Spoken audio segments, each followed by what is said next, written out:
Now, I've been trying for few weeks, 3 weeks, to get a speaker from Just Stop Oil. It's not been easy because I think many of them are being arrested. Activists are being arrested, and they don't actually know when they can come on. But I have managed to find someone from Just Stop Oil. Bruce Murphy is on the call. How are you doing, Bruce? Yeah, I'm doing okay. How are you doing, Andrew? Thanks for having me on. I'm Crispin, but I'm not Andrew. But it's fine. You can call me Andrew if you like. I don't mind. You're not arrested then? Have you been arrested at all? Yeah, I've been arrested 8 times. Recently, or? Yeah, so 4 times between the start of October and like last week. Yeah. Wow. Well, I've got a little video to play you and everyone watching, just to remind people of what Just Stop Oil have been doing. My name's Charlotte Kieran. I'm a parent, a social worker, a carer for my mother who has Alzheimer's disease, and I'm on a gantry at junction 31, northbound of the M25, supporting Just Stop Oil's demands for no new oil and gas licenses. I'm at junction 31, northbound. I'm Charlotte, I'm 53, I'm from Suffolk. The road is closed now in both directions, or on this bit of the road. Because I don't have a future. And you might hate me for doing this, and you're entitled to hate me. But I wish you would direct all that anger and hatred at our government. They are betraying young people like me. I wouldn't have to be there if they did their lawful duty to their own citizens. I'm part of the Just Stop Oil Coalition, demanding an end to all new oil and gas licenses in the UK. What we're asking for is what all the scientists are asking for, what the United Nations are asking for, the International Energy, the IPCC. How many more people have to say, we don't have a livable future if you continue licensing oil and gas for you to listen? Why does it take young people like me up on a gantry on the M25 for you to listen? Get up, go home. I'm opposed to what you're doing. It's not the way to deal with the climate crisis, and that's why we wanted longer sentences for those that are gluing themselves and stuck on roads. Get up, go home. Get up, go home. There you go. We were talking earlier in the show about COP27 and how nothing was achieved there, and it seems that Just Stop Oil have made a lot of noise, and people are focusing on these issues. And I think that you should be congratulated for it. I'm sure that most people on this call are in support of you. But what did you think of Keir Starmer's reaction to what you're doing? I mean, what's he doing? Yeah, it makes me laugh. So yeah, in stark contrast, 3 years ago when Extinction Rebellion was really kicking off, he basically said, climate change is the issue of our time. These protests show that government ought to be taking this seriously, and governments all over the world need to be taking this seriously. And I think he ended the interview by saying something like, the time for words is over, it's now time for action. So yeah, what's happened in 3 years? Is it anything to do with perhaps his leadership campaign being heavily funded by the motor industry? Is it anything to do with him being a careerist populist?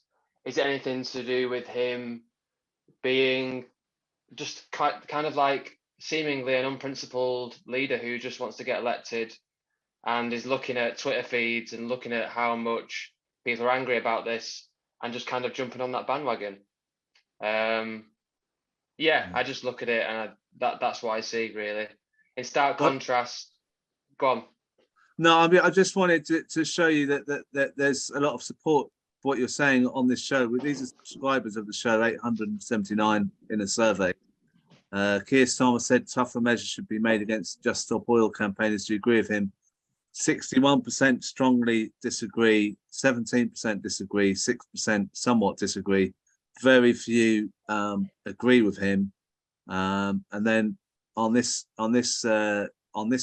poll here, do you support this Just Stop Oil campaign? 74% support, which is impressive, especially when there's only 8% saying no. And Just Stop Oil activists stop traffic on the M25. Do you think this undermined their campaign? No was 53%. Only 26% thought it did undermine the campaign. I mean, the fact is, you've definitely got people talking about these issues. It may well have pissed people off, but you've made the ideas come across, haven't you? Yeah, for sure. I mean, you know, we had quite a moment in 2019 with Extinction Rebellion, a similar kind of moment in terms of, you know, a mass public awakening regarding these issues. But it's kind of gone quiet since then. You know, most of the world declared a climate emergency and there's been greenwashing ever since. And people have been kind of led to believe that global political leaders are actually doing something about this and that corporations are doing something about this. But obviously it's all bullshit greenwash. The fact of the matter is scenarios worse than the worst predicted scenarios are coming true month by month by month. You read the UN IPCC report and that's fucking terrible enough, but it's quite conservative. It's quite watered down by political influence. The fact of the matter is 1.5 is dead. Like, you know, that Paris Agreement in 2015, it's fair to say that was just simply an exercise in the global north pretending to care about the global south. It was systemic racism, of course, because the global south is far more disproportionately affected by extreme weather events. And yeah, it was the 0.1% pretending to care about the rest of us. Like, there was not a single scientist present at that conference in 2015 that believed at all that there was a chance of staying under 1.5 degrees. And now we've got the UN saying, yeah, 1.5 is dead. Like, no, there's no government that has a pathway to stay under 1.5 degrees. And actually, there's no government that has a pathway to stay under 2 degrees. We now only got a 5% chance, apparently, of staying under 2 degrees. And I think, like, one of the failures of the climate movement has been, like, the kind of all the academic jargon, all the facts and figures. We need to talk more about, like, I think, you know, Prem brought this up before. It was like, you know, certain institutions, certain groups, certain movements, etc., etc., etc. They use figures to hide the real human impact of things. Right. So, like, what does 1.5 degrees actually mean? So 1.5, we're currently on track for 1.5 definitely by 2030. That's what the IPCC report says. And again, like I said, that's quite a conservative estimate. We've got about 50-50 chance of hitting 1.5 by 2026 now. You know, not by the end of the century, which was pledged at the 2015 Paris Agreement. And that means 700 million people living in Africa having to migrate due to uninhabitable living environments. That's half of all people living in Africa. Wow. You know, the Syrian refugee crisis, that was 5 million people and 500,000 of them were slaughtered. How many migrants have we had from Ukraine so far? About 10 million, right? So 700 million migrants. And, you know, match that with already really racist and hostile migration policies, and it's an absolute recipe for disaster, isn't it? You know, we've already got the military meeting migrants on our shores, chucking them into detention centres and trying to ship them off to Rwanda, of all places. So, you know, that's the horror that's coming, but it's already happening. Like, we've seen 33 million people affected and 8 million displaced by floods in Pakistan this summer. Nearly 2,000 dead, 2 million livestock dead, nearly 1 million people having to receive treatment 2 million homes and businesses destroyed. And again, these are big numbers.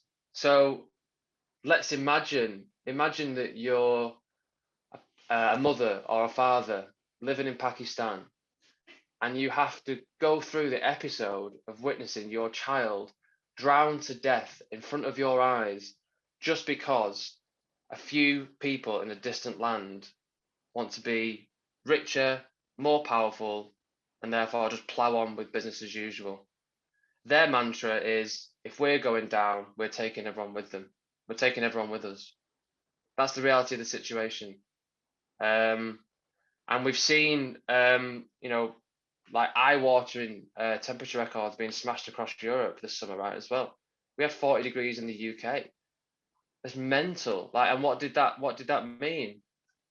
That meant that we had an excess of 2,800 deaths that wouldn't have happened without that heat wave. We saw train lines buckling. We saw rail signaling towers melting. This was like dystopian shit. And 60 homes fell to blaze that day, 41 of them which were in London.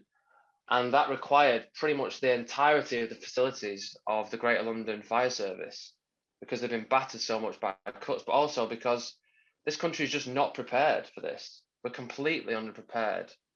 And if this is going to become the new norm, then it's going to run out of control. This is real disruption. This is what's already really disrupting people's lives all over the world, and what will continue to even more disrupt people's lives. Can I just ask you, what's the response been, do you think, to the protests that you've done? Have you had more people sign up for Just Stop Oil? Has it been actually a good thing? Yeah, we have had like a massive surge in signups. I think, like, just to come back on like some of those statistics from before, like regarding popularity and whatnot like that. I mean, we're not in the business of doing things that to be liked. We're not in the business of doing things because to gain popularity. We're in the business of doing things that are effective. We're in the business of doing things that are gonna significantly sound the alarm. Like, I'm under no illusions what the limitations to this kind of direct action are, because we need to back this up with organising in the trade union movement and whatnot. But without this kind of pressure, then what are we doing at all? And if we've protested in many different ways for decades. We've signed the petitions, we've lobbied the MPs, we've sent strongly worded emails, we've voted, we've marched, we've rallied, so like, this is just what it takes. And history tells us so. You look at the suffragettes, you look at the Black Civil Rights Movement, you look at the Indian Independence Movement, compared to us throwing a bit of soup on some glass that covered the Van Gogh sunflowers. Like, the suffragettes actually slashed precious paintings. They bombed stuff. They, one woman, as we know, threw herself onto a horse race track. Like, this is how we need to sound the alarm. This is the only way that the media is going to pay us any attention. That's just the way it's true. It's definitely the case that this has been a success, what you've done in getting people's attention, and it's very brave and courageous what you're all doing. I didn't know you'd been arrested so many times. It can't be pleasant going through all that. And we're all on this call, I'm sure, offering you support and solidarity on this. And hopefully, if you're not arrested again and you can come on again, it'd be good to hear you.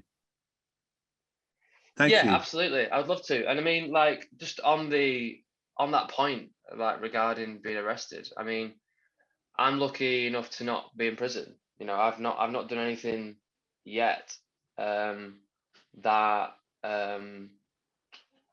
is imprisonable. I have many comrades in prison right now. There's like about 35 in prison right now. I've got 2 friends that have been in there since this summer and are going to be there till February. Yeah, so me just spending, 24 hours in police cells now and again is the least that I can do, considering what we're set to lose.